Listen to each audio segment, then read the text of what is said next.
नमस्कार साथियों, मिधांस की कहानियाँ यूट्यूब चैनल में आपका स्वागत है। एक समय जब श्री रामचंद्र जी का दर्शन करने के लिए अपने 60,000 शिष्यों सहित दुर्वासा ऋषि अयोध्या को जा रहे थे, तब मार्ग में जाते हुए दुर्वासा ऋषि ने सोचा कि मनुष्य का रूप धारण कर यह तो विष्णु जी ही संसार में अवतीर्ण हुए हैं, यह तो मैं जानता हूँ, किंतु संसारी जनों को आज मैं उनका पौरुष दिखलाऊंगा।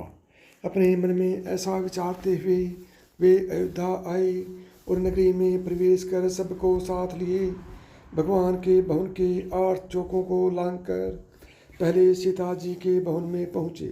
तब शिष्यों सहित दुर्वासा को सीता जी के द्वार पर उपस्थित देख पहरेदारों ने शीघ्रता से दौड़कर श्री रामचंद्र जी को इसकी सूचना दी। यह सुनते ही भगवान राम दुर्वासा मुनि के पास आ पहुँचे और प्रणाम कर सबको बड़े आदर सहित भवन के भीतर लिवा गए तथा बैठने के लिए सुंदर आसन दिया। तब आसन पर बैठते ही दुर्वासा ने दूर वचनों में श्री रामचंद्र जी से कहा कि आज 1000 वर्ष का मेरा उपवास व्रत पूरा हुआ है। इस कारण मेरे शिष्यों सहित मुझे भोजन कराइए और इसके लिए आपको केवल 1 मुहूर्त का समय देता हूँ। साथ ही यह भी ज्ञात रहे कि मेरा यह भोजन जल, धेनु और अग्नि की सहायता से प्रस्तुत नहीं किया जाएगा। केवल 1 मुहूर्त में ही मेरी इच्छानुसार वह भोजन जिसमें विविध प्रकार के पकवान प्रस्तुत हों मुझे प्राप्त हों।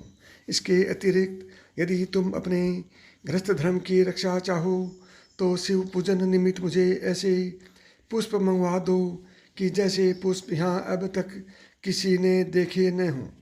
यदि यह तुमसे न हो सके तो मुझे स्पष्ट कह दो कि मैं इसमें असमर्थ हूँ, मैं चला जाऊँगा। तब मुनि की इस बात को सुनकर श्री रामचंद्र जी ने मुस्कुराते हुए नम्रता से कहा, भगवान, मुझे आपकी यह सब आज्ञा स्वीकार है। तब राम की बात सुनकर दुर्वासा ने प्रसन्न होकर कहा, मैं सरयू में स्नान करके अभी तुम्हारे पास आता हूँ। शीघ्रता करना, हमारे लिए सब सामग्रियों को प्रस्तुत करने के लिए अपने भाइयों तथा सीता को शीघ्रता के लिए कह देना। रामचंद्र जी ने कहा, अच्छा, आप जाइए, स्नान कर आइए। दुर्वासा जी स्नान करने चले गए। राम चिंतित हो गए। लक्ष्मण आदि भ्राता, जानकी तथा सबके सब व्याकुल हो राम की ओर निर्मम दृष्टि से देखने लगे कि मुनि ने तो इस प्रकार की सब अद्भुत वस्तुएं मांगी हैं, इसके लिए देखें कि अब भगवान क्या करते हैं, क्योंकि बिना अग्नि, जल और बिना गौ के उनके लिए किस प्रकार से भोजन प्रस्तुत करते हैं। तब रामचंद्र जी ने लक्ष्मण जी से एक पत्र लिखवाया, फिर उस पत्र को अपने बाण में बांधकर धनुष पर चढ़ाया और बाण छोड़ दिया। वह बाण वायु वेग से उड़कर अमरावती में इंद्र की सुधर्मा नामक सभा में जाकर उनके सामने गिर पड़ा। उस बाण को देखकर इंद्र व्याकुल हो गए कि यह किसका बाण है। फिर उठाकर जो देखा तो उस पर राम का नाम अंकित था। फिर उसमें बंधे पत्र को खोलकर पढ़ा। पत्र खुलते ही वह बाण फिर वहाँ से उड़कर राम के तरकस में आ घुसा। उधर इंद्र ने उस पत्र को सभा में बैठे हुए सब देवताओं को सुनाया। उसमें लिखा था, इंद्र, स्वर्ग में सुखी रहो। मैं सर्वदा तुम्हारा स्मरण करता हूँ, परंतु तुम्हें एक आज्ञा देता हूँ। आज 1000 वर्ष के भूखे हुए दुर्वासा मुनि अपने 60,000 शिष्यों के साथ मेरे यहाँ आए हैं। वे ऐसा भोजन चाहते हैं जो गौ, जल अथवा अग्नि के द्वारा सिद्ध न किया हो। इसके साथ ही उन्होंने शिव पूजन के लिए ऐसे पुष्प मांगे हैं जिन्हें कि अब तक मनुष्यों में देखा हो। मैंने उनकी यह मांग स्वीकार कर ली है। वे सरयू में स्नान करने गए हैं, इसलिए तुम शीघ्र ही कल्प वृक्ष और परिजात जो क्षीर सागर से निकले हैं क्षण मात्र में मेरे पास भेज दो। इसके लिए रावण के संहारक मेरे बाणों की प्रतीक्षा मत करना। यह पत्र देवताओं को सुनाकर इंद्रदेव तत्क्षण उठ पड़े और कल्पवृक्ष तथा परिजात को साथ ले देवताओं सहित विमान में बैठकर अयोध्या में आ पहुँचे। लक्ष्मण जी ने इंद्र का स्वागत किया। इंद्र ने राम के पास पहुँच परिजात और कल्पवृक्ष को राम को अर्पण किया। इतने में ही सरयू तट से दुर्वासा ने अपने एक शिष्य को राम के पास भेजा कि तुम जाकर देखो कि राम इस समय क्या कर रहे हैं। मैंने जो आज्ञा दी है उसके अनुसार कुछ अन्न अब तक बना है कि नहीं, अब तक वैसे ही चिंतामग्न है या कुछ कर रहे हैं।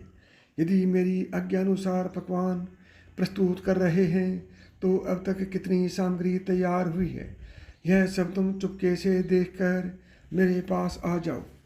तब जो आज्ञा ऐसा कहकर वह शिष्य राम के भवन में आया। देखा तो कल्पवृक्ष और परिजात से युक्त देवताओं की मंडली में राम विराजमान है। यह देखकर उस शिष्य ने शीघ्र ही दुर्वासा के पास जाकर वह समाचार सुनाया। शिष्य की यह बात सुनकर दुर्वासा को आश्चर्य हुआ। स्नान कर शिष्यों को साथ ले दुर्वासा ऋषि श्री रामचंद्र जी के सुंदर भवन में आ पहुँचे।